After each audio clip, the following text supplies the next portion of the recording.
Good morning, good afternoon, and good evening. Welcome to UNESCO webinar, Changing Systems to Change the World, Systemic Transformations Needed to Advance GCED. My name is Ling from UNESCO Bangkok, and I'm going to give everyone a brief introduction of today's agenda. Can I have the agenda page, please?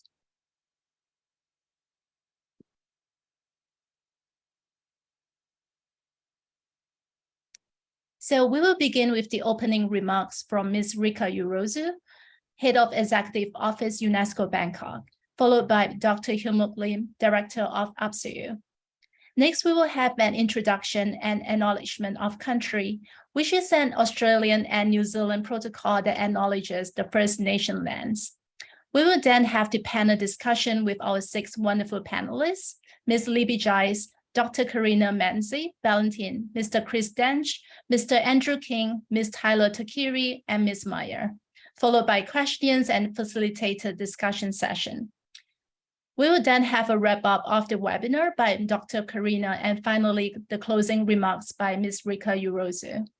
And we have some housekeeping reminders for everyone. Please mute your microphones unless invited to speak, and please be informed that this webinar is being recorded. And now I would like to invite Ms. Rika Urozu to deliver the opening remarks. Okay, thank you, Lynn. Dear participants, dear Dr. Hyunmook Lim of APSEU, dear colleagues, it's really a great pleasure to welcome you all to this webinar, co-organized by UNESCO Asia and Pacific Regional Bureau for Education based in Bangkok and Asia Pacific Center of Education for International Understanding, APSEU.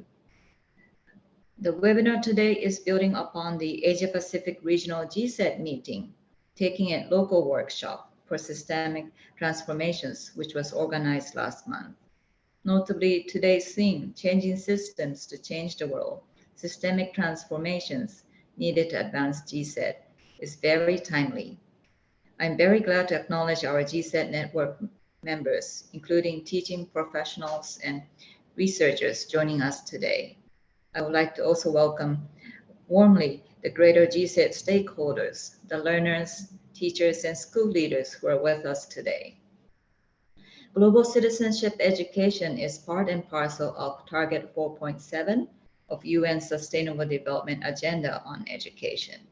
And it is an education paradigm that enables learners to develop a sense of respect, of diversity, solidarity, and appreciate belonging to a broader community and common humanity. Global citizenship education is recognized as a key to building peaceful and sustainable societies. UNESCO is promoting Global Citizenship Education program and its Asia Pacific Regional Global Citizenship Education Network to develop comprehensive and relevant systems for education, to transform what we learn in order to embrace values of human rights, respect for cultural diversity, and tolerance.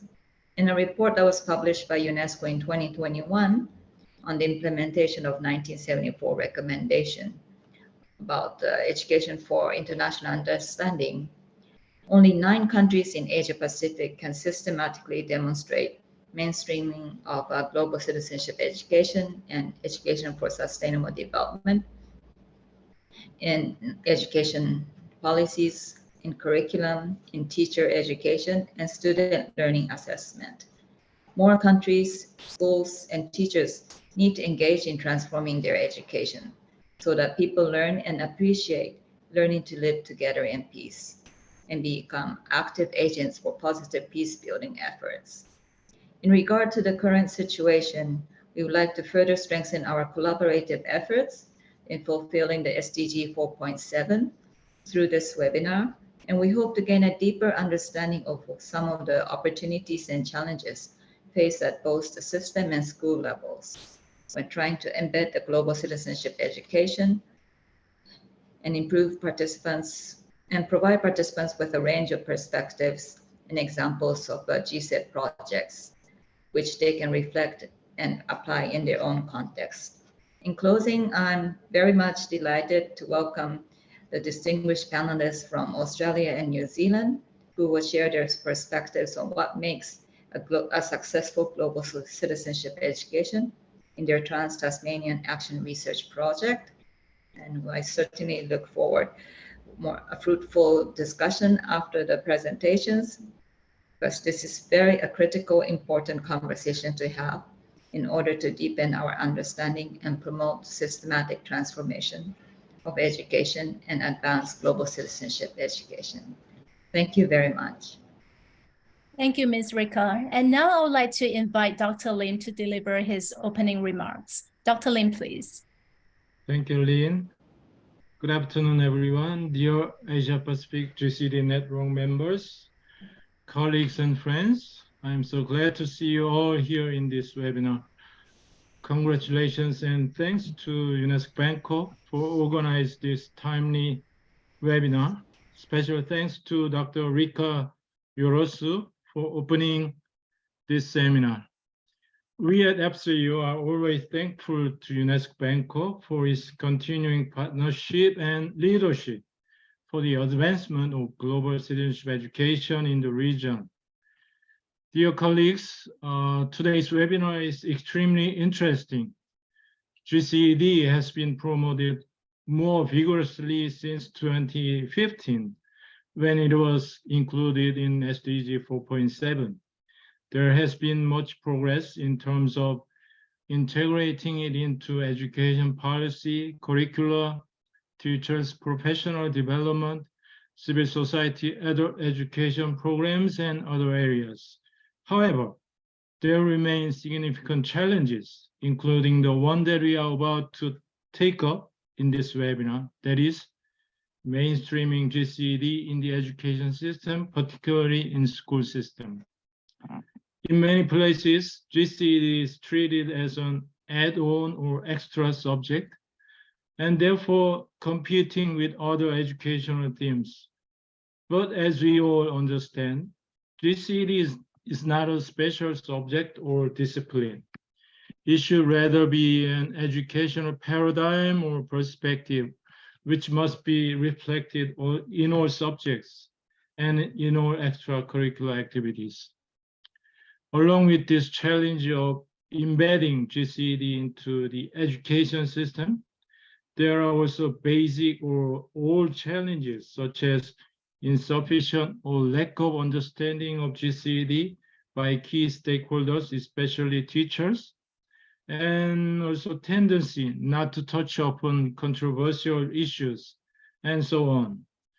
So I congratulate and thank Dr. Libby and Dr. Karina and your colleagues for doing the Trans-Tasmania research project to find out what makes GCED fully integrate into the education system and school system, and what kind of change are needed at the systemic level. I'm sure the experiences of Australia and New Zealand will give us a lot of insights and valuable lessons for the region and beyond. So I really look forward to learning from the presentations and discussions today. Thank you very much. Thank you, Dr. Lim. And now I will invite Ms. Libby Giles to introduce the session and deliver the acknowledgement of country ceremony. Thank you, Ling, and thank you, Dr. Lim, Mr. Lim. Sawadee ka, kia ora mai I Aotearoa. Ngā mihi tēnei ki te iwi take o Thailand, tēnā koutou katoa. Kia koutou hoki no ngā hau, e whā tēnā koutou. Ko Libby Giles a hau, no aireni oku tupuna, ke te noho o ki Tamaki Makaurau ki Aotearoa. He kai hautu a hau mo Arohaina te ao, Centres of Asia Pacific Excellence. Tēnā koutou, tēnā koutou, tēnā tātou katoa. Hello everyone, greetings from New Zealand. I acknowledge the Indigenous people of Thailand. I also acknowledge the global community from the Four Winds. Greetings to all of us. My name is Libby Giles. My ancestors come from Ireland. I live in Auckland, New Zealand. I lead Global Citizenship at the Centres of Asia Pacific Excellence. Thank you for joining us. Ling, are we having a photo? Yes, that's right. So we're going to have a photo session right now. So it'll be good if everyone can turn on your cameras and give us your brightest smiles. Okay, so I'm going to count to 3 and I hope everyone's going to be ready. Okay, I'm going to take the first page of photo first. Okay, 1, 2, 3. Okay.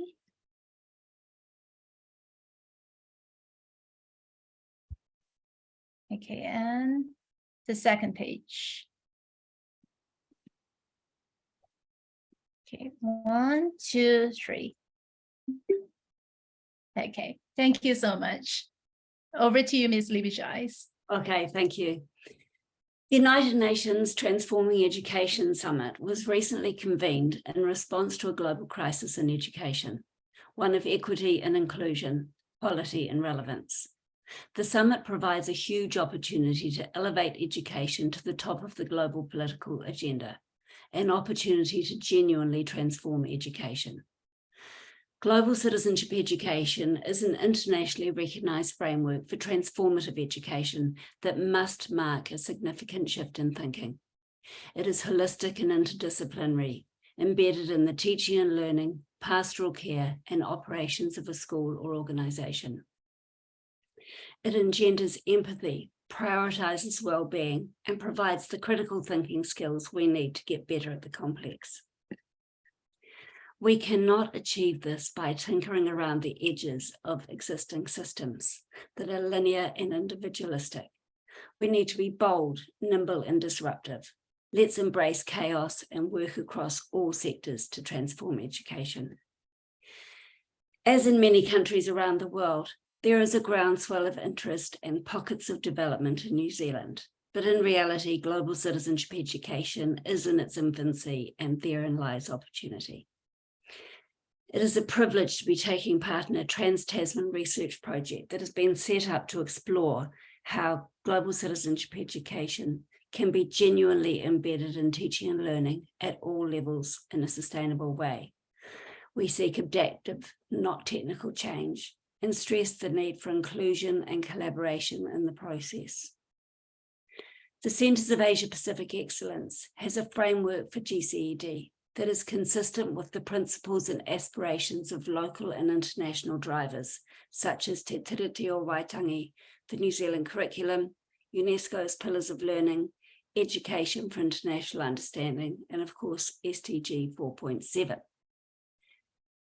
The big ideas that underpin our framework for global citizenship education are identity, connections, and responsibility.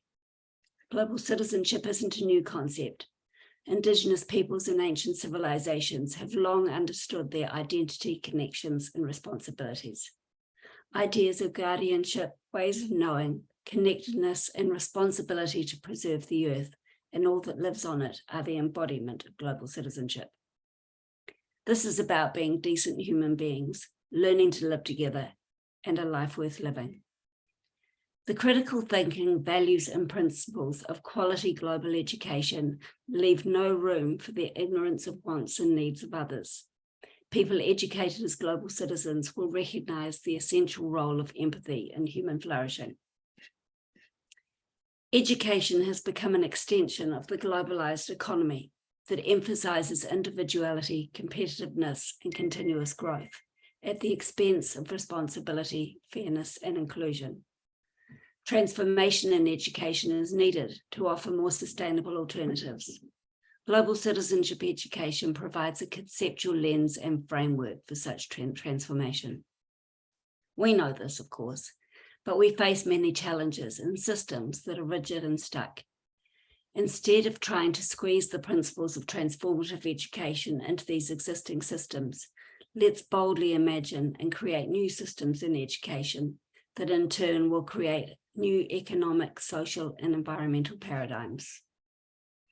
We are lucky to be joined by our colleagues who are experts in the field and who will share their ideas in the context of their experience and practice. And we look forward to discussion with participants. Now, mihi nui, thank you. First of all, now I'm going to hand over to Chris Dench, a former principal from a Queensland School, who's been recently involved in the Education Department's Global Competence Program. Chris, over to you. Thanks, Libby, and welcome to everyone. And can I start by acknowledging the traditional owners of the land where I stand and their elders past, future and present. My name's Chris Dench, and I was the principal at Kilcoy State High School from 2013 to 2020. Kilcoy is a rural southeast Queensland high school about an hour from the Sunshine Coast. 450 students, low socioeconomic, and a meatworks or abattoir being the main employer in the town, with students employed in supermarkets and local cafes, etc. The school was characterised by low self-esteem and aspiration, and was seen as the default school for the town, with the top 20% of students getting on buses and travelling to other schools, primarily private schools. When I took over the school, my driving passion was to better equip students for the world after school. And I had grown increasingly concerned about the way our system was privileging primarily an A to E result above all else, and leaving a large number of students at best ill-equipped and underprepared for that world after school. My goal was to build their confidence and skill to allow them to be agentic towards leading a purposeful and meaningful life.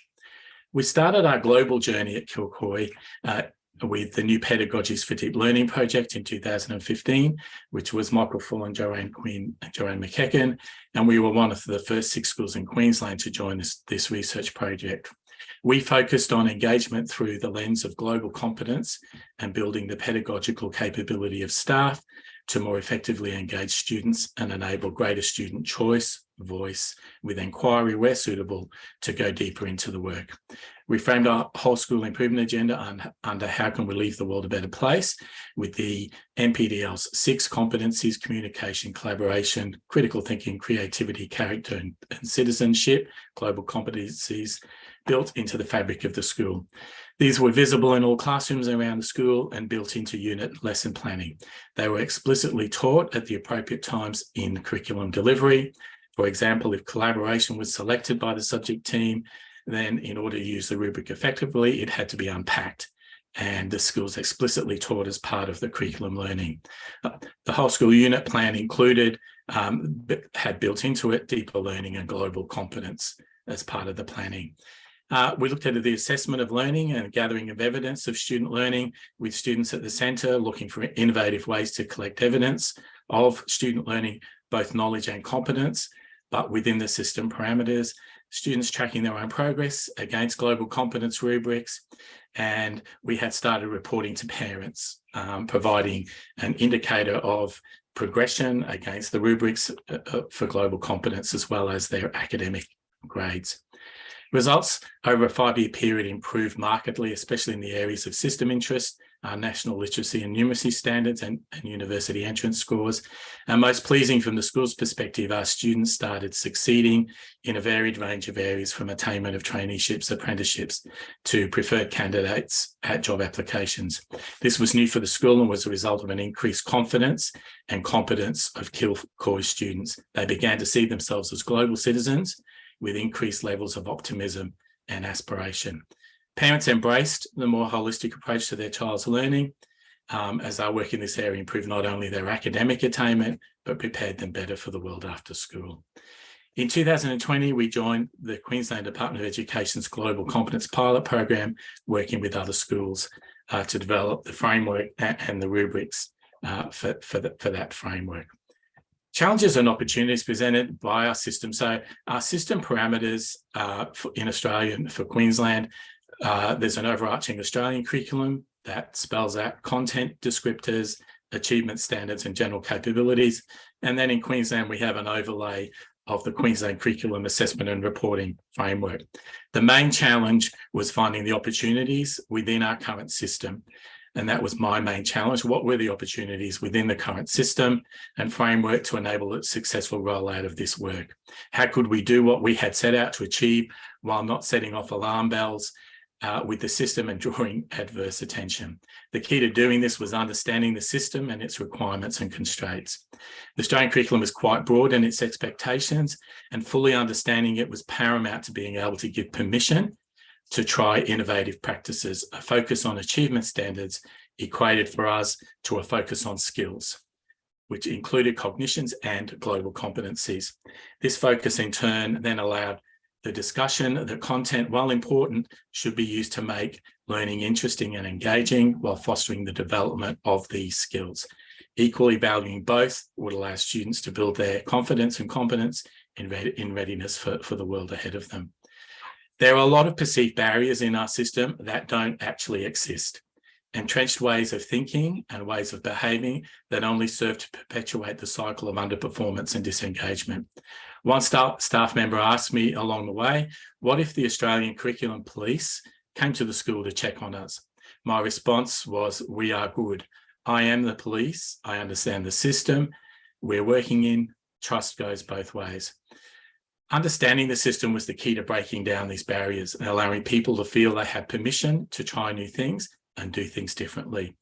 And fundamental to this was then my ability to also provide time and space in a safe to fail environment. Yes became my go-to, as long as it wasn't breaking the law or injuring students. The opportunities are there. It takes knowledge and courage to step into the space. Michael Fullan talked about leadership from the middle to influence up into our system. I bought into this and I believe it can be powerful, but a system can be quite dysfunctional and subject to constant change. So that when you talk about clarity, depth, and sustainability, it can be challenging work to work through this and achieve sustainability.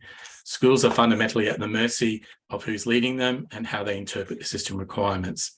The individual child unfortunately slips from being the central focus and becomes a grade or a result on a data wall. Sustainability builds when teacher practice changes and people buy into the moral imperative of this work. While leadership may change once a teacher's mindset has shifted, if they understand the system and have tasted success, their practice will sustain and develop. As a result of doing this work, my students became more confident, competent, and capable, and system outcomes improved. For example, A to E. So it was a win-win for us, and that was basically our journey through this program. Thanks, Libby.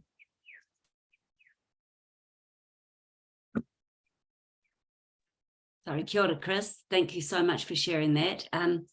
Yes became my go-to. I love it. I think that's great. We should all stick with that one. Yeah.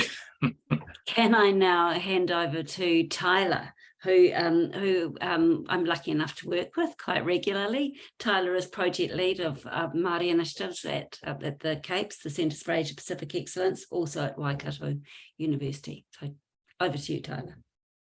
Thanks, Libby. Mauri ora kia tātou, rangi nui e tūake nei, ko papatua anuku e takuto atu nei, ki te hunga kua whiturangi hia, haere atu rā. Kia tātou, ngā mātā waka, kua hui hui mai ki te kaupapa nei, tēnā tātou.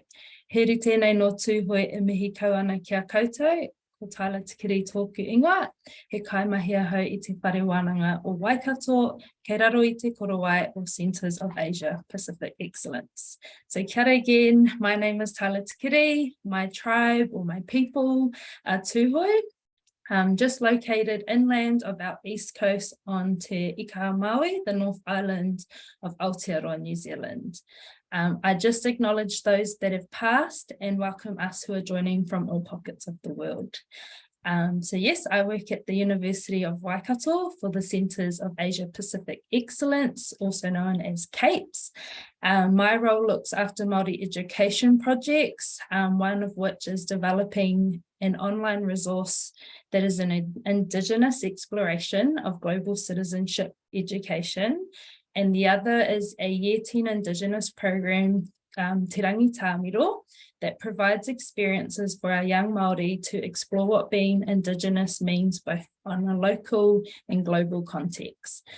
Within the CAPES organisation, we've also created and continue to grow our ecosystem named Ngā Hononga Ākiwa, or NHK for short. And NHK is a deliberate ecosystem that brings together students, educators, businesses, Māori and Indigenous communities, specifically focusing in the Asia Pacific regions. and thought leaders in both Māori business and Māori education. And in a nutshell, it's a community that is centered around our indigeneity. So moreover, Indigenous peoples globally are no strangers to having introduced systems and frameworks that don't often reflect or value them. The implementation of education, specifically schooling systems that disregard their knowledge, values, and beliefs. My kōrero, my discussion, will come from my personal Indigenous Māori lens, speaking to my lived experiences and observations throughout my engagement with our education system. So as I mentioned previously, I am part of the team behind a program called Te Rangi Tāmiro. Te Rangi Tāmiro means to twist or bind. For our program, we use a saying, mā te rangi tāmiro i ngā wū e toro kaha ake ai, which means by twisting the fibers together, they are strengthened. I say this just to provide a bit of context as to why we chose that name for our program. So Te Rangi Tāmiro is a year 10 program that encourages our Māori students to explore their identity, their connections, and what they're actively doing and creating a legacy or working towards a better future. Our tipuna, our ancestors, always thought globally. They voyaged to Moana Nui a Kiwa, the great Pacific Ocean, to get here to Aotearoa, New Zealand. And so this is what we remind our youth, that our tipuna, our ancestors, were some of the OG, the original global citizens. So it's in their whakapapa, their blood. And that being Māori is their superpower. It's what makes them special, and who they are should be acknowledged and celebrated. So now, although links can be made to our New Zealand curriculum, Te Rangi Tāmiro wasn't created to fit within the curriculum space, nor was it designed bound to the politics that feature in schools, because frankly, those documents, frameworks, policies, systems don't serve any justice to our Māori kids. So yeah, those systems traditionally weren't set up to value the children they taught. They were established in hopes of turning our Indigenous children into what they deemed as civilized citizens of society and producing well-oiled employees ready to work as soon as they left school.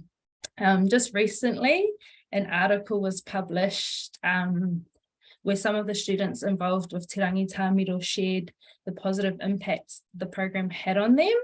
One student discussed how Te Rangi Tāmiro made her realise that being Māori is nothing to be ashamed of. So although a telling affirmation for us to continue the work we're doing, I think if anything, this is evidence of how well the education system is currently honouring our young Māori, or in fact honouring our young ones altogether. So moving my conversation to how we can change or challenge the system to change the world, or at the very least better accommodate the values and ideas embedded in global citizenship education, or Te Rangi Tāmiro. So I think, like most, in an ideal world, would have an education system that places importance on the knowledge, stories, cultures, and values our kids bring into the classroom, would increase our investment in the resourcing of initiatives like Te Rangi Tāmiro, whether it be money, time, or the rewriting of policies that would validate and celebrate our younger generations.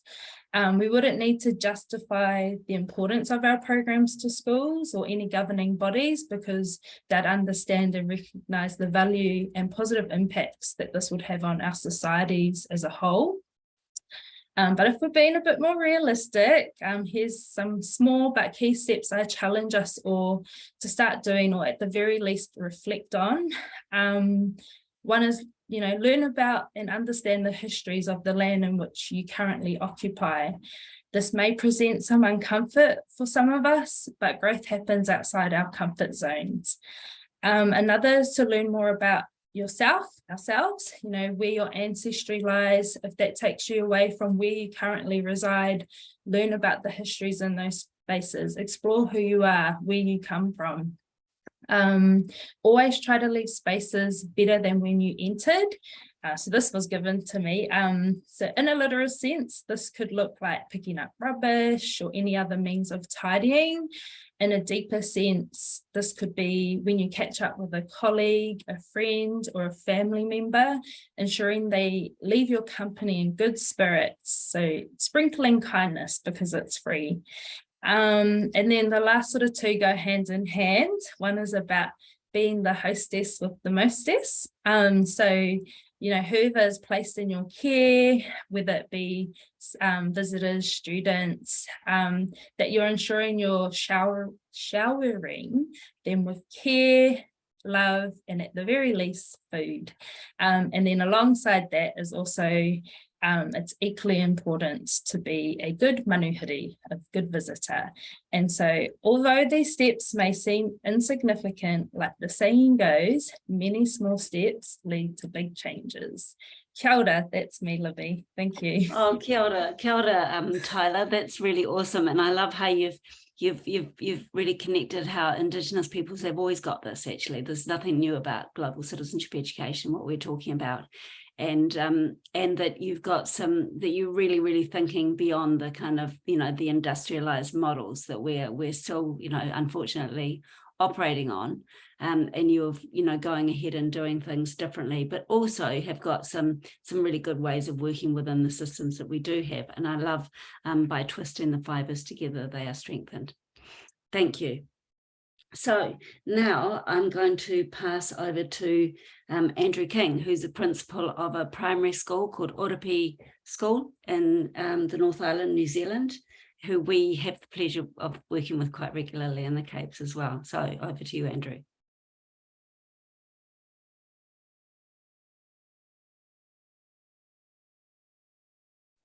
Thank you, Libby.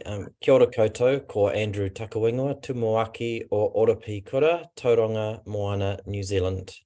So I am the school principal of Oropi School in a city on the east coast of the North Island, New Zealand called Tauranga.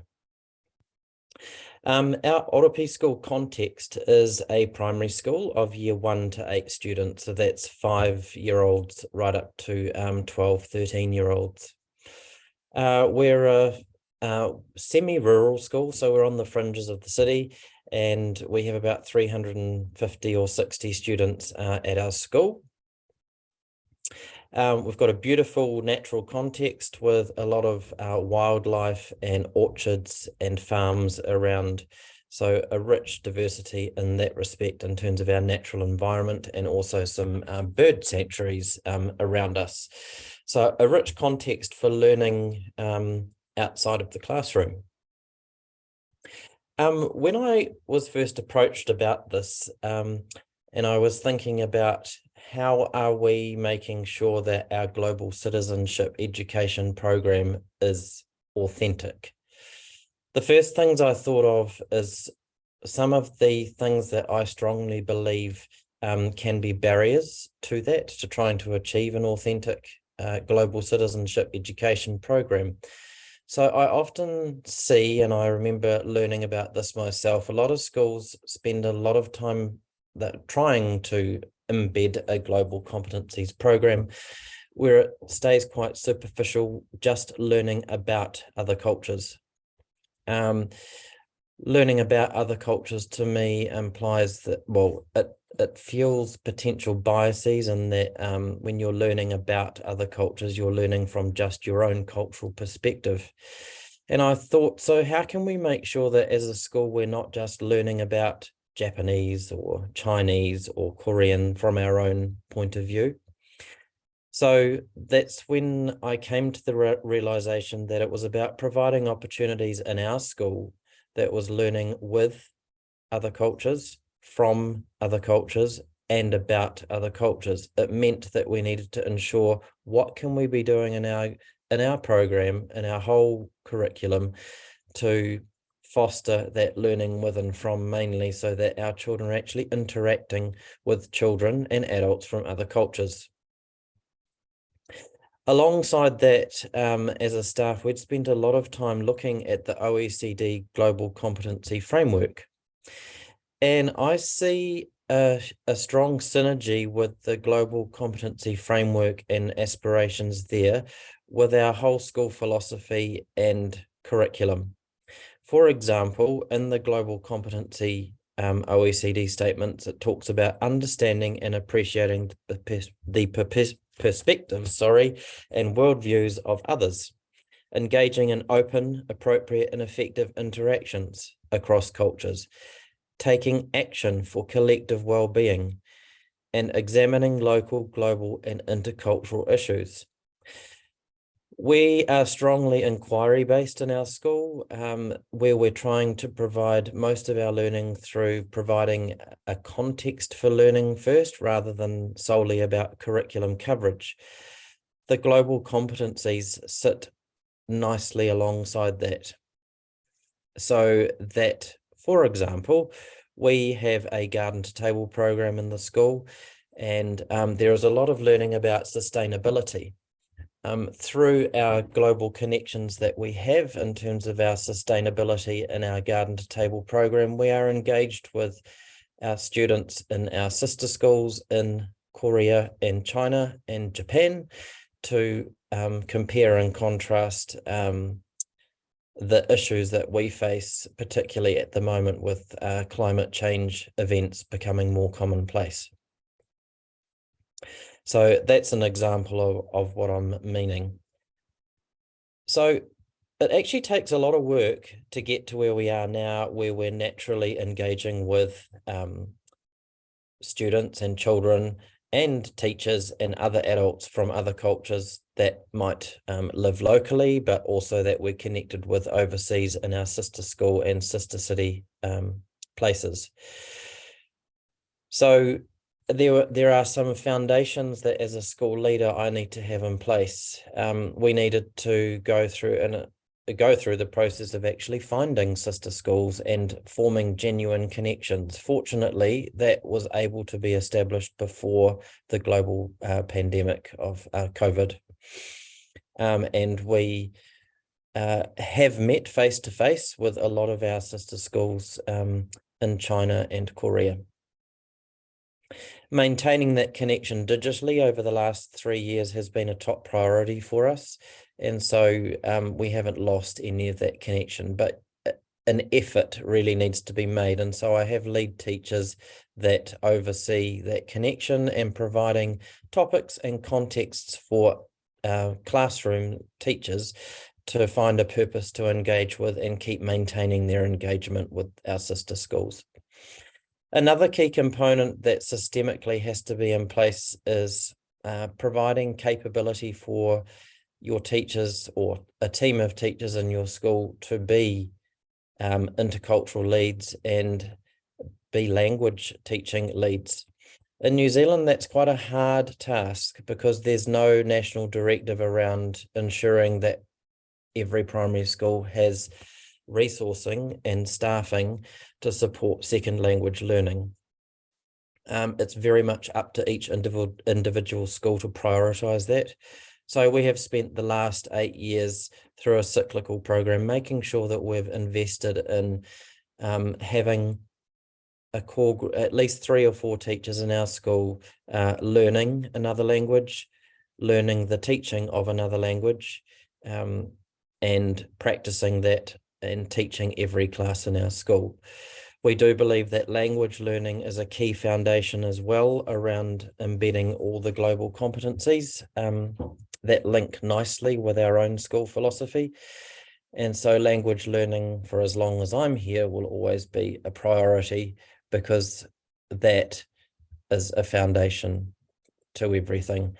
And being able, just with that initial engagement, for example, with our sister schools in China, having a common language that we can converse in at a very simple level, no doubt, but at least having some level gives a very good starting point for cross-cultural connection.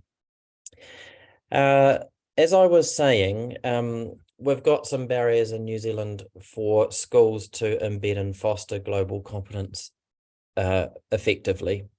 We need to see some systemic efforts made from our ministry to equip schools to be able to ensure that for the long term, we have teachers with intercultural global competencies, capabilities, and second language capabilities. At the moment, it's dependent on each school being connected and making the effort to connect with such organisations as Asia New Zealand CAPES, which is the Centre of Asia Pacific Excellence, and being connected with like-minded people like yourself.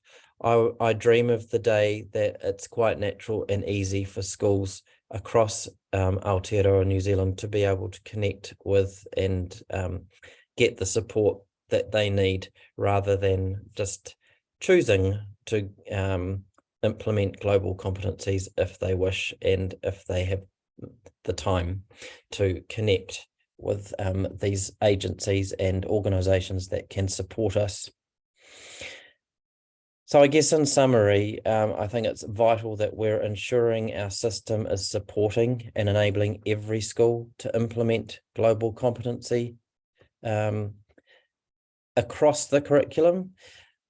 When I initially talked about how one of the barriers is a lot of schools spend a lot of time just learning about other cultures, we need to ensure that the system is not just haphazardly offering short-term solutions to allow schools to move beyond just learning about, and that the system is providing examples and resources for schools over the long term to learn with, from, and about other cultures, and to show schools how that can look infused across the curriculum.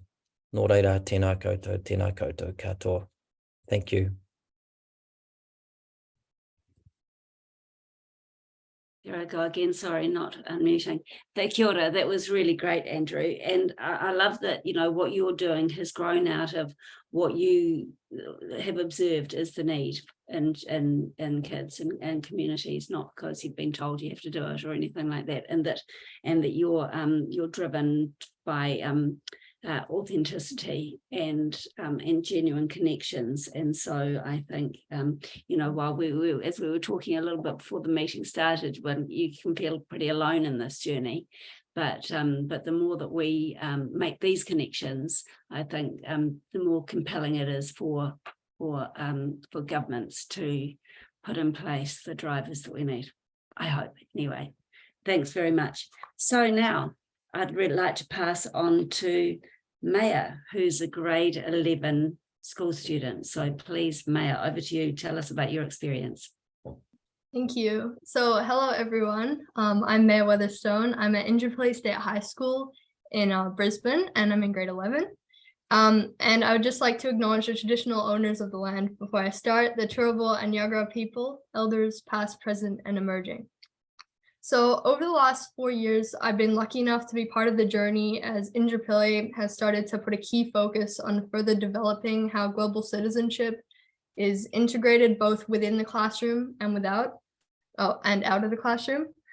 In 2020, I was asked to help to write the definition of global citizenship for my school, along with a few other kids of different ages and different backgrounds, so that we could really get a student voice involved in our journey with global citizenship.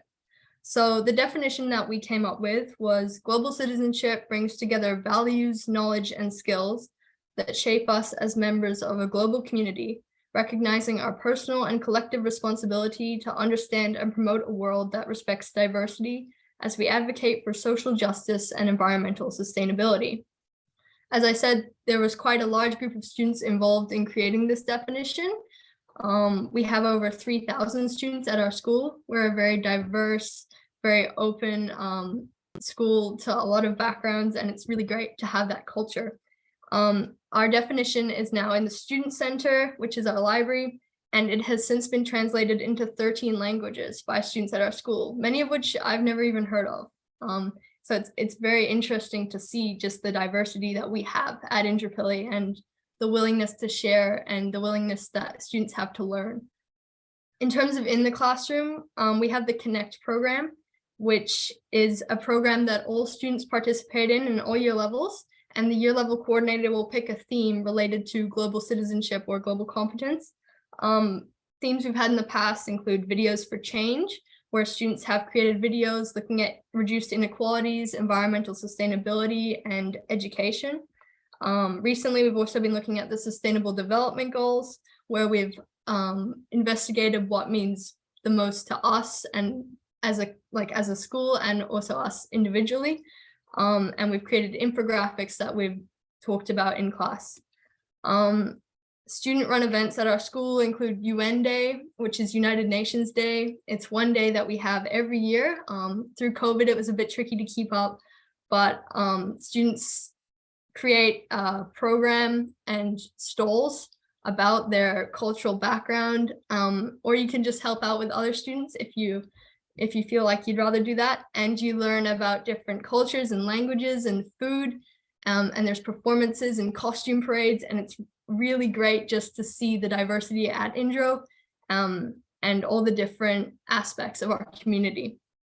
In terms of how I would change the system so that global competence was more of a true focus, I think Andrew kind of touched on this already, but educating younger kids on global competence, in my primary school, it wasn't really something that I got to experience much. I was probably 14 by the time I first heard the words global citizenship.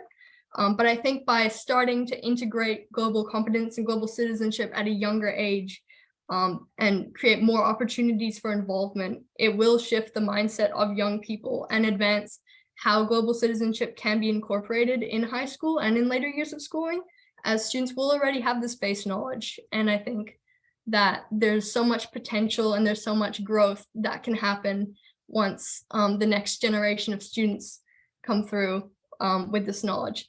And another point I would like to touch on is just sustaining existing relationships and programs. So with more support and more resources and more recognition from other schools and also through the government potentially, we would be able to sustain our existing relationships and programs that are quite difficult to start up in the first place.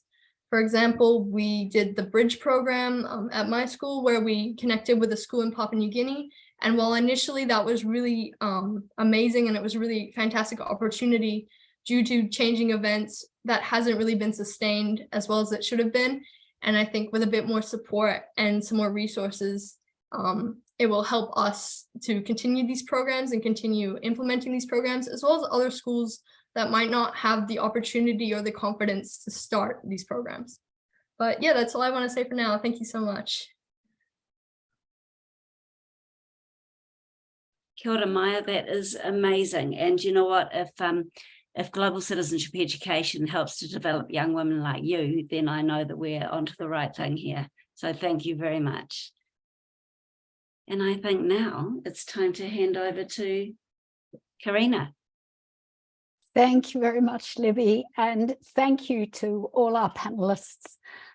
When Libby and I were preparing this panel for the conversations today, we were thinking very carefully amongst our contacts, and I think you will agree with me that the depth of insights across the panel today have been very, very powerful and really, really interesting.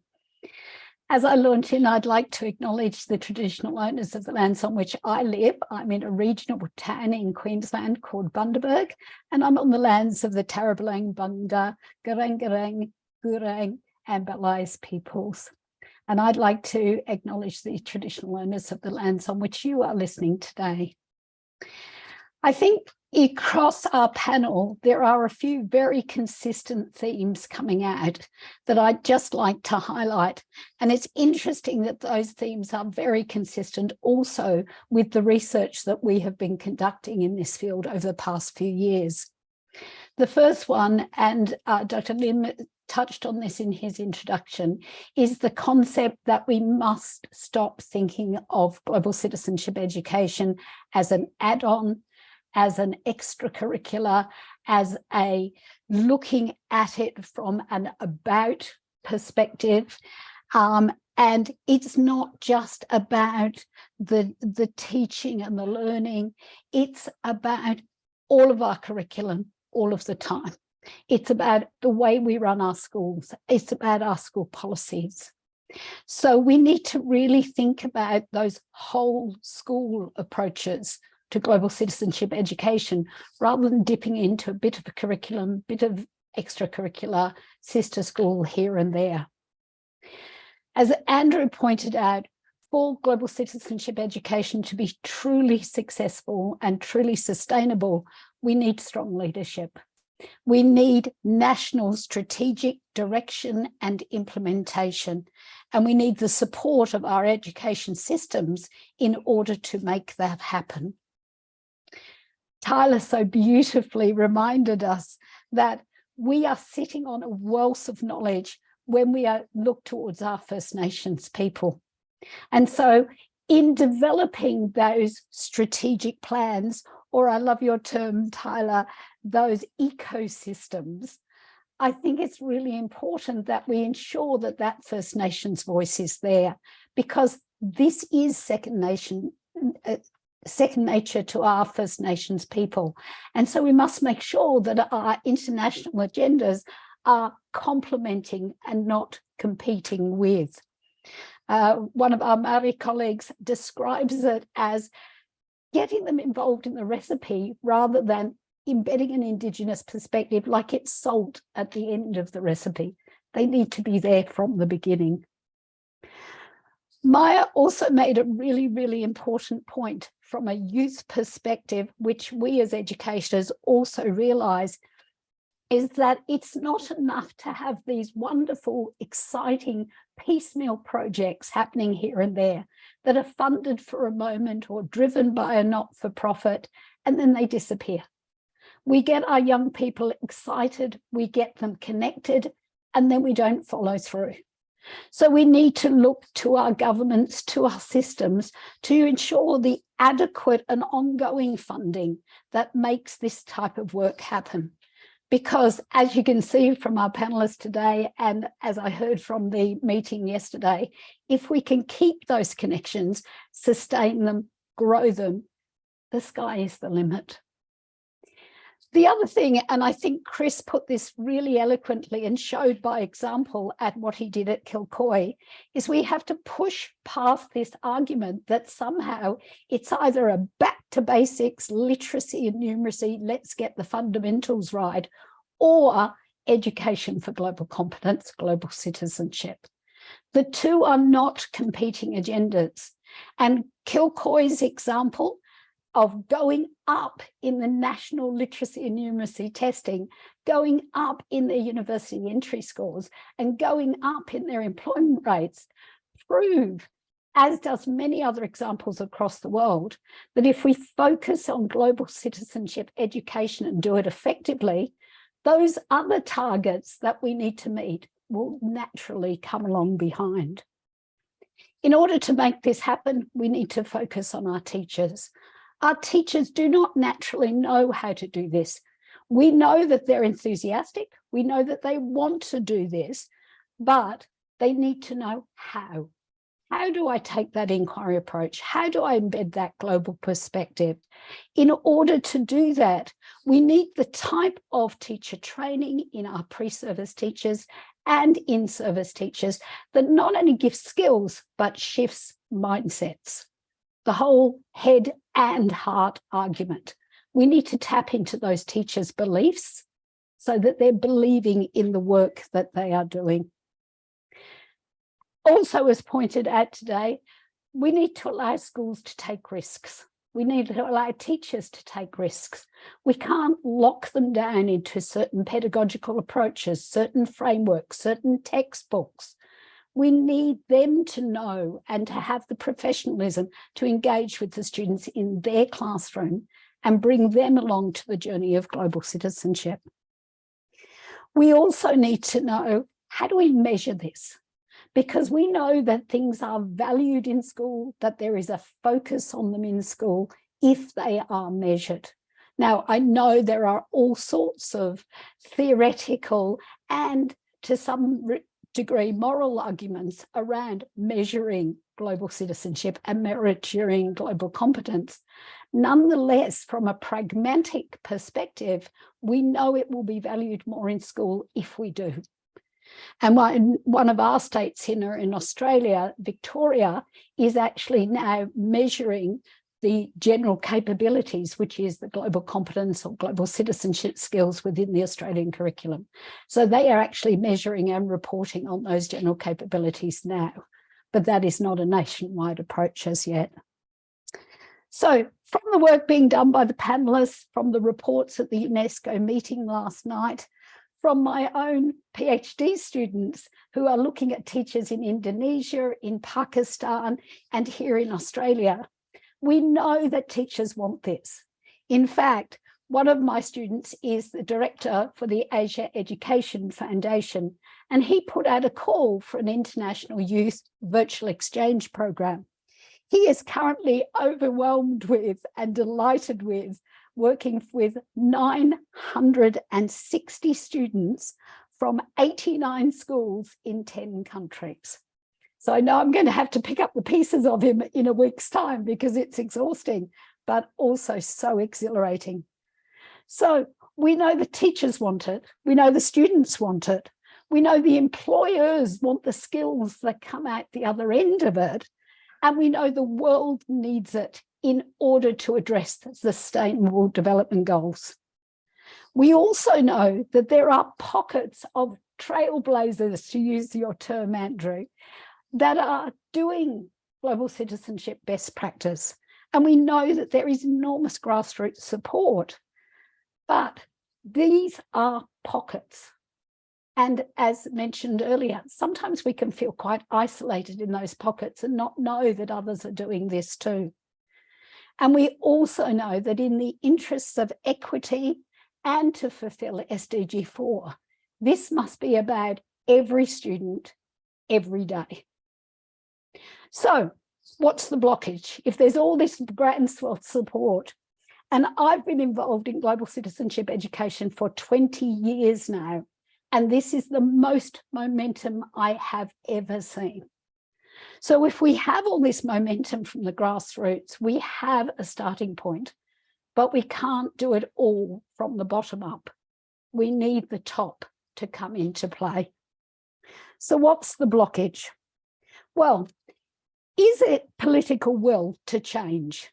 Is it that the politicians and the voting-aged parents grew up in a different era of education and therefore don't understand the importance of this agenda? If that is the case, then we need to show that there is electoral support for these programs, because there is widespread support, and we need to make sure that our politicians and those with the power to change curriculum, to change policy, know that there are votes out there. If it's a lack of understanding about the type of education needed for 20th century globalization, then we need to educate and we need to advocate. And I know that I'm preaching to the converted here because I know everybody on this screen in front of me is doing exactly that. But we need to do more. We need to advocate to our parents.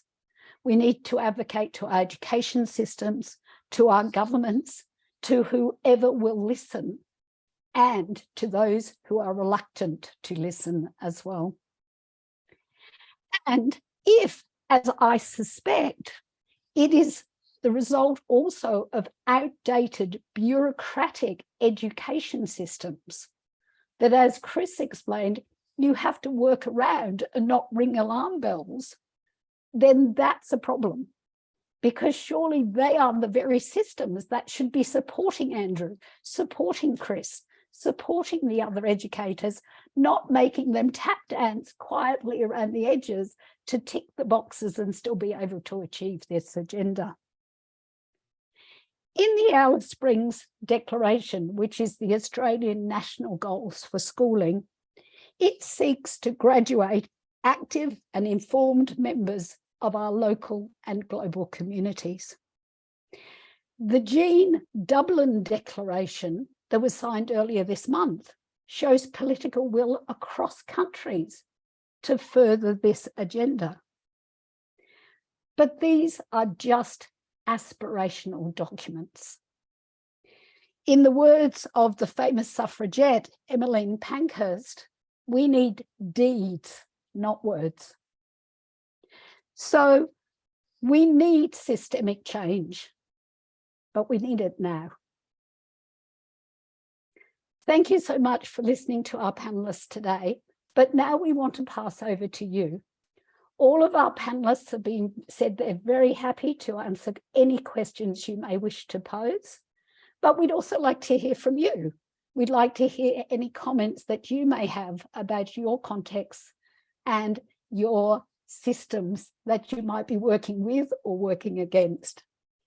Now, Lynn's going to help me here to keep an eye on the chat box, but also feel free, if you have a microphone available, to jump on your microphone. So perhaps, Lynn, if we go to the general screen so we can see faces and hands if they go up, and I'll try and keep an eye on the chat box as well. King, are you able to help with this? Here, so we want to see all the of the participants for the event. Lovely. Thank you very much for that. Now, I'm very happy to open the floor to questions and comments. As I say, you can pop them into the chat box if you'd like any clarifications, or you can give us some comments as well. Okay. Good question, Paul. And I might pose this particular one to principals for their perspective first.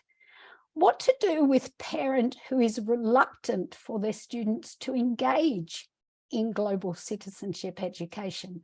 We know often when we go home as educators at the end of the day quite weary, it's actually not about the students, it's about the parents we've had to deal with that day.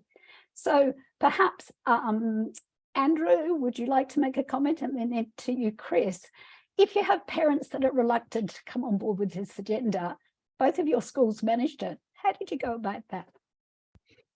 I haven't had much of a reluctance of parents, because we quite deliberately celebrate and show examples of what's happening, like taking video clips and writing what we call learning stories to show the parents about what they're doing and benefiting from engaging with students from other parts of the world in relation to their learning. Interestingly though, at the moment, we've got the issue of concern about not enough back to basics, and I hope you're not spending all day just doing global citizenship education in our garden to table program. So that's, I guess, so we don't have any reluctant parents. It's the their concern is around the balance of this, and I have had to time and time again explain how it's integrated. Yeah. It gets back to that old literacy and numeracy versus global citizenship education, isn't it? And I think that's a big one that we need. And I see Dr. Lim, you're nodding there as well. We need to tackle at our school levels, at our national levels and internationally, because there is still, people think they're two different things and not, as you say, integrated, and one builds on the other, as we showed from Kilcoy. Talking of Kilcoy, I'd love your perspective on this, Chris. Yeah, Karina, I guess we had a couple of parents along the way, and being high school, possibly the conversation was a little easier. So we, like Andrew, we did a lot of work up front as we moved into this in talking to our community about what we were trying to do, and that we weren't devaluing the academic side of things, that we were just trying to enhance that. I was able to use the focus all the time of, well, what skills does your child need when they leave school? What is it you want for their child, and what sorts of skills? So it was always fairly easy to bring them back to that conversation. I had a few, I guess, along the way say, you know, this fluffy stuff, right? Especially some of those kids who their parents had high aspirations for them. That's where I probably got the most from, those looking towards university and wanting to make sure their kids got all the content and all the curriculum that they needed. So it was more about, I guess, developing trust, giving them all the information, and then getting them to trust with us for a little while to see that their academic results more than often improved because of this work. And I think that's one of the most powerful arguments at the end of the day, because parents look at those report cards. So that goes again to the assessment thing as well, I think. I can give an example. Yes, please. Yeah, so at the end of 2020, when I left, so we had a girl finish grade 12, finish high school, and she attained the highest university ranking level that you can get, which is 99 in Queensland. And this girl was dyslexic and managed to get through. And her mother, over the years, her mother had been interesting for me. I'd either been her best friend or her enemy over the years, depending on what was happening with Mia. And in 2021, after I'd finished at the school, I was back in the school visiting for a reason, and walked into the office, and the mother was standing at the counter paying some fees, I think. And she looked at me and she said, "Oh, Chris, I'd like to chat with you. And I've got some feedback for you." And I said, "Thanks, Donna, but I don't work for the system anymore. You know, I don't know that I need to stand here and listen to this from you." But she said, "I've just got some feedback for you." And she said, "Mia, we've had friends over the years say, why did you stick at Kilcoy for Mia?" Mia was a high achieving child. She had dyslexia and she had some ASD tendencies as well. So she was the type of child who would have done okay, but was not good at relationships and friendships, and quite dysfunctional in that space. She said, "We tell the people we stuck at Kilcoy because what you see now is that Mia achieved at the highest level in the state academically. You also taught her to be a person who today is competent, sees herself as a global citizen, and is ready to take on the world." So she said, "There's some feedback for you, Chris." So that's just an example. So that for me, even though I'd finished, I sort of went, okay, job done. It just validated everything for us. Absolutely. Yes. Now I see Mr. Onu from Nigeria has his hand up, so we might go there next. And then Libby, I might ask you, there is a question in the chat from, and forgive me please if I'm pronouncing names incorrectly. So we'll go to Mr. Onu first, and then the question in the chat, Libby, you might like to have a look at that one. Can I ask you to turn your microphone on, please, Mr. Onu? Yes, thank you very much, Karina. Hope I'm audible enough for the audience. All right, please, I'll crave the indulgence of colleagues on this platform not to turn on my camera. I can't turn it off because of where I'm located at the moment. My name is Onu Oyigoga John. I'm an educator in a high school in Nigeria here. And I happen to be one of the beneficiaries of the mini grant provided by APSU. And I just want to kind of give some contributions to the conversation today. I've shared something in the chat.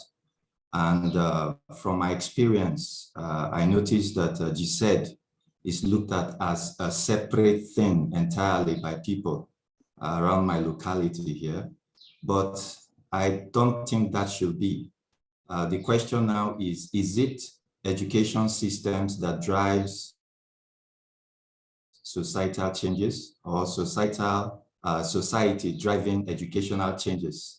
I think this is where the mismatch comes in, because when people understand that any educational approach that one takes to solve societal problems, it should be about building respect, empathy, cooperation, cultural and religious tolerance among individuals. GCED is just one educational approach, which I believe has been existing among us because it's all about humanity, human values, okay? So it's a rebirth in the sense that it is bringing out some aspects of humanity, that is respect, empathy, to be a string to show the transformational path we as a global society can explore. So I believe that ESD, Education for Sustainable Development, peace education, and all other educational approaches can be glued together by the cohesive abilities of GCED, which we, thank God, we have a lot of curricular resources available. And with the digital transformations that we have today, can help anybody, anywhere, whether formal, informal, or non-formal settings, to take and adapt or adopt in their particular context. So Earth citizens should view GCED as a glue to bring together all educational approaches that is aimed towards transforming systems. So this is a little contribution that I felt like sharing. And in my own local context, I have started creating impact from the school level. Okay, we are not waiting for the top-down approaches from government. The school level now has been able to bring shareholders together to build a transformative future for the school. And if other schools can do likewise, I believe with time, the systems can change. Thank you. Thank you so very much for those comments. And I'd like to pick up on a couple of things that you're saying there, because I think this movement has come from the society in.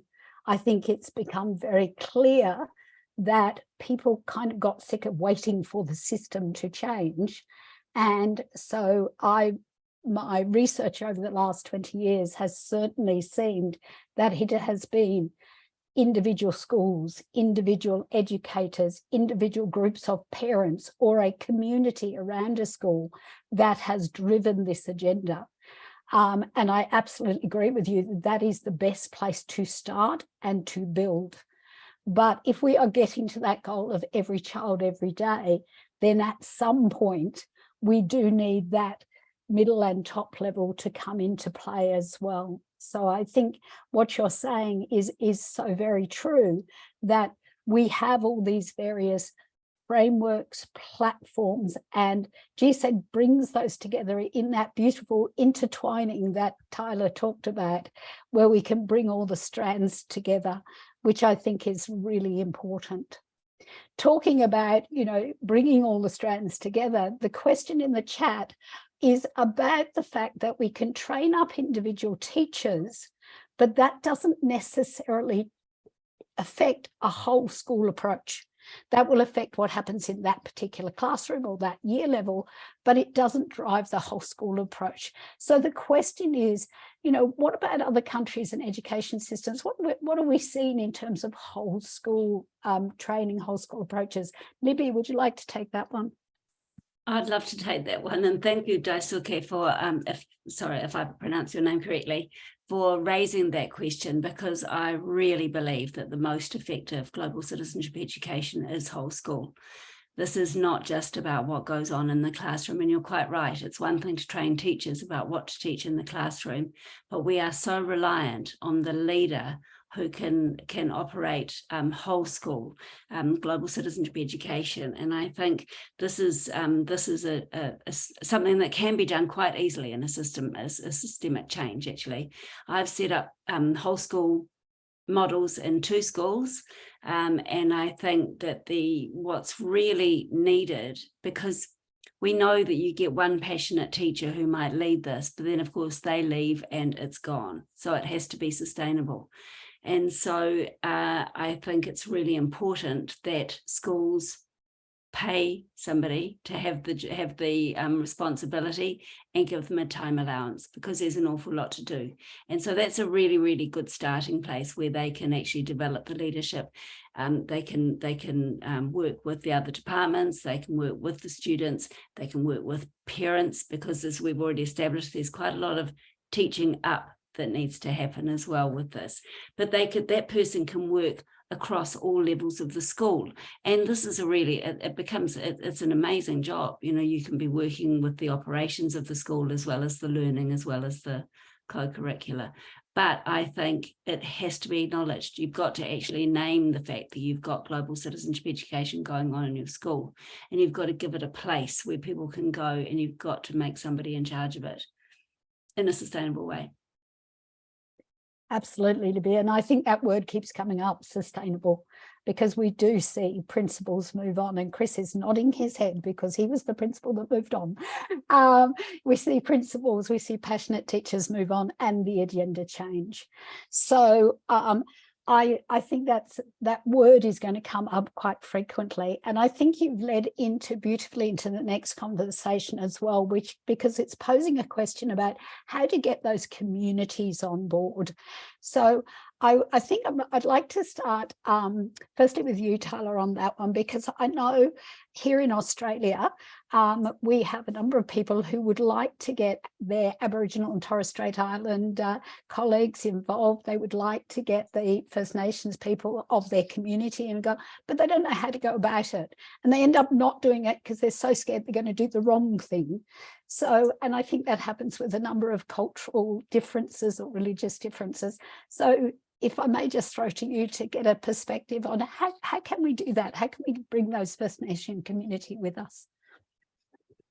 Yes, great question. I think in terms of communities, whether it be Indigenous, non-Indigenous, the emphasis on relationships, and more so, what a positive relationship looks like. So if, say, whether it be a school-based thing or you're throwing a global citizenship education focused event and you're wanting buy-in from the communities, it's, yes, you want them to buy into the space, but actually also what are they getting out of it as well?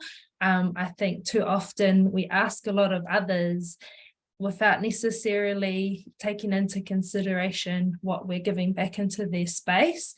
And yeah, I know Indigenous or First Nation matters can sometimes be a bit cautious because, given our histories. But then I also think, and again, this is just sort of from my perspective and what I've seen, is if there's no effort made at all, that speaks volumes in itself. And so sometimes it takes that bit of courage to, take that leap of faith and make those relationships, because nothing comes easily, but it will pay off in the long run. Hopefully that answers your question. I think that relationship building is a really, really important message, because I think, Tyler, whether it's engaging with your Maori colleagues or your Aboriginal colleagues, or whether it's engaging with the community in cultural differences in other ways. I know one of the schools that were involved in the pilot program, they had something like 53 different nationalities, a bit like you at Indrapilli, Maya, and I'm about to come and ask you something about engaging curriculum. You might want to look at the question in the chat there. They, instead of sort of going, oh, we've got a problem, and there was a few little racist things that was concerning them, they had lots of really good programs in place, but they thought there was a missing link. And what they did was they brought the community into the school. So they brought the imam in. They brought other cultural and religious leaders in. They actually had, like a mother's craft group in a room on the school ground. They had them cooking classes and other ways that they could engage across cultures, but the school became a hub for the whole community. So I think you're quite right, bringing people in, but also taking children out into the community can be a really powerful tool. Now, I just wanted to ask this question that Rashta has put in the chat. So how education can be interesting or create curiosity amongst the students, especially in some countries like Pakistan, where perhaps sometimes there's slightly more traditional approaches or bit textbooks approaches to learning. So I thought I'd throw first to you, Maya, to get a young person's perspective. What is it at Indrapilli that perhaps they do that makes global citizenship education interesting and engaging for you? Well, I think there's two things that I would talk about. One being that at Indrapilli, they're very focused on student voice, and they include and they shape the curriculum around what students want to learn about, and then they integrate global citizenship qualities into that. So every term we have a summit called the Student Summit, where students go and they give their perspectives on what they would like to see at school and things that interest them. And then the staff members will take that and they'll create a curriculum, or they'll embed that into the curriculum. And then we get the education that we want, and we get to give feedback on the education that we receive. And we also get these opportunities for engagement as well, which is really important. And I think the second point would just be hands-on learning and teachers that make it really fun to learn as well. That's a big thing for a lot of people at my school. Just having fun while learning and enjoying what you're learning. And teachers make all the difference, I found personally in that. If you have a teacher that's really passionate about it, if you have someone that you can look up to and someone that you can talk to, then it really makes all the difference in having an engaging learning environment, personally. Yeah. Can I just come back to that word, opportunities for engagement? Could you just explain a little bit more what you mean by that? Opportunities for engagement, I guess, are just giving students the chance to have a voice and giving students the chance to pursue what they're interested in, I guess, and just being present at school and not just getting given work and books, and instead just like having the chance to really participate and really be part of the community rather than a number, I guess. Yeah, absolutely. That's a very positive and very insightful response, because I think sometimes in our journeys, it's also a little bit about, because you talked about student voice, and I think sometimes, and I've seen beautiful examples from this, Kilcoy and other schools in our pilot program, it's about the teachers being brave enough to give up a bit of their power. Because, you know, once upon a time, we were the sage from the stage, we were the font of all knowledge, we stood out there and we, you know, we gave that knowledge to the students in our classrooms as if they had walked into their classrooms with none of their own knowledges and beliefs and that sort of thing. So to take a more constructivist inquiry approach in our classrooms and in our schools as a whole, I think is an enormous step forward to engaging students and making that more interesting. That's what I'm hearing from you, Maya. Would you agree? I would agree, yeah. Getting people on board. And that takes bravery, because sometimes the teachers think, if I give up a bit of that power, I might have a problem, not so much in some of the countries where your students are all very, very respectful, I have noticed, but Australian children like to challenge, and we actually like them to challenge. We like them to ask us questions. And we sometimes, when I have, even at university levels, I have Asian students come into my context, they think that the children are being rude, when in actual fact, we want them to challenge. We want them to ask questions. We want them to find solutions together. That is actually part of the skills of global citizenship that we are wanting them to learn. So again, it comes back to the system, and it comes back to those school leaders, as I think it was like Chris or Andrew, giving them permission to try something new, giving them permission to take risks and to fail. Saying yes, that was your expression, Chris, saying yes. So if a student comes to you, you know, a teacher comes, if you're a school leader, teacher comes to you and I said, I'd like to try something different. I mentioned before, one of our PhD students is working in Indonesia with teachers who need to embed the 4 C's, which is their version of these global competencies. And the biggest thing in that was for them changing across to problem-based and inquiry learning. And she studied how they went with that. The teachers reflected on that. And really, really interestingly, they had more engagement and higher scores. So they thought if they did the wrong thing and gave up the textbooks, the children would not do well on their exams. And they actually found the opposite. So I think that was quite long, but it was a really good question to ask. So thank you for that. I'm just looking in here. I think we maybe, Ling, do we have time for one more question? Yes, we do. We do, thank you. So I'm just seeing, I'm going to save this chat because there's some wonderful conversations going on. Yes, it's very much culturally dependent. Thank you for that comment there. There was one question for the backup. Less is more approaches. Oh, Lynn, can you help me? I've lost the question. It's gone back up a little bit further, I think. Best practices. That's what I was looking for. So somebody is looking for, you know, where do I find out? Where do I look for best practice? Now, one of the first things I'm going to frame this question, and I'm going to perhaps also hand over to our principals just to say, well, you of Trailblazers, where did you look for examples? But the first thing I want to mention here is best practice is going to look very different in every country, in every school. There is not one way to do this. So that's something that's really strongly come out through our research and through our engagement with schools.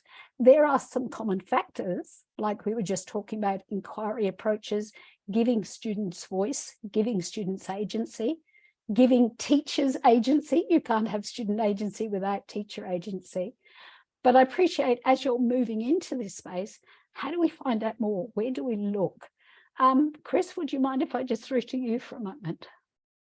Yeah, sure, Karina. I guess initially firstly we went within Australia. So we went to Victoria, who were a couple of years ahead of us through the new pedagogies for deep learning. And then because we were part of that research project, we got access to Canadian schools, Finland schools. New pedagogies for deep learning was, I think, in 11 countries at that time, South American schools. So there's lots and lots of pockets of inquiry-based learning and trying to build a global competence around. And then because we were part of 6 schools initially, so then we clustered and we shared practice as we went along. So once we had a bit of a look at what was going on around the place, and then we tried to contextualize for obviously the Queensland perspective, and then worked with each other in that space. Thank you so much for that, Chris. And yes, I'm picking up on that, the idea of you are not alone. So please try and find, even if it's just a buddy teacher in your school, and work together.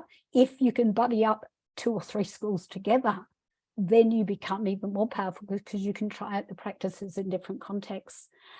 Andrew, you were the one that mentioned feeling a bit alone, and I'm hearing from this question, maybe this person's feeling a little bit alone too. How did you reach out? How did you find help and resources? That was interesting hearing Chris's way, and mine's different again in that my way of reaching out was through my own research, and I ended up doing my master's dissertation around global leadership for global competency. And so it's through my research and reading that I made connections, and those connections weren't local, they were national and international connections. So that's how I grew my own understanding, and then the connections grew. And just a point related to that too, it was mentioned best finding examples of best practice. I don't think there is such a thing as, and you've alluded to this, there isn't such a thing as best practice in this field. Best practice is really contextual, but it's, for me, I would say, rather than looking for best practice, it's looking for connections and like-minded groups and organizations and people that are on the same page as you and inspired and interested in it themselves. And that's given me enough knowledge to know or start thinking what it looks like in our curriculum. Yeah, thank you, Andrea. And I think that's a really timely reminder. I remember when I started out in my research, one of my mentors saying to me, remember, your colleagues are probably not in your corridor. They're probably in a corridor in another country. And that was really resonant with me, because sometimes it's not happening in our space and we need to reach out. I'm told I have permission for one more question. So Mr. Kamuri's question is, how education, oh no, we picked up on that one, how we can create the curiosity. I think we did answer that one to some degree in Maya's answer, looking at giving up a little bit of power in the classroom so that we can engage with our students in a more real way, especially as they go up into those secondary schools. levels where they have more understanding.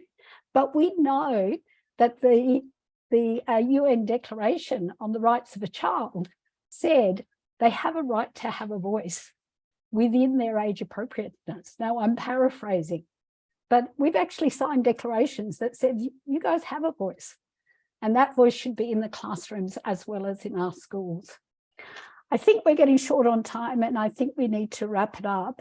In wrapping me up, I'd just like to confirm Libby's comment here in the chat. We may be alone in this space, but we are alone together.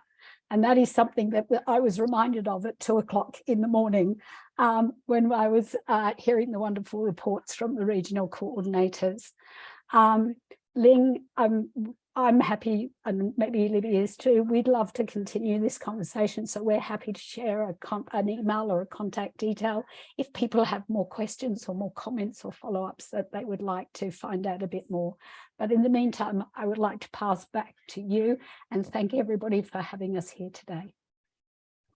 Thank you so much for the wonderful discussion. Now I will pass the floor to Ms. Rika Urozu to deliver the closing remarks. Thank you, Lynn. Yes, on behalf of UNESCO, I would really like to thank all the participants and the panelists for this fruitful exchange today.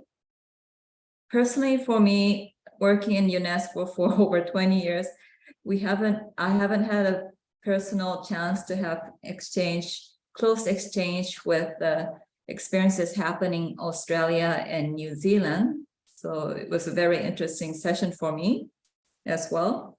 And all the key words came up in this today's dialogue, like the need for school exchange across borders, the whole school systems, really putting teachers in the center, but also empowering the school principals and the school managers to support the teachers.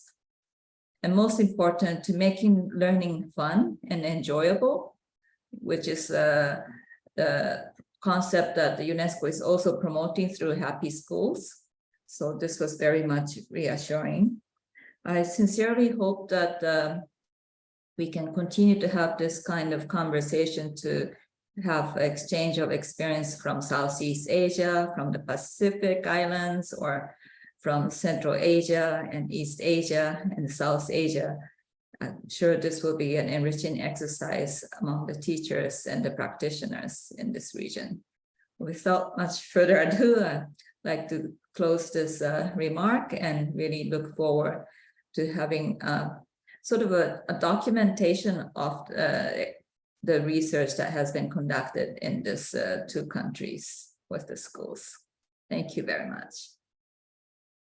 Thank you. So we have actually prepared a post-webinar survey for everyone. So we would like to invite everyone to give us your evaluation of the survey. So we have actually shared the link in the chat box, or you might want to use your QR code scanner and scan the code over here to get access to the survey.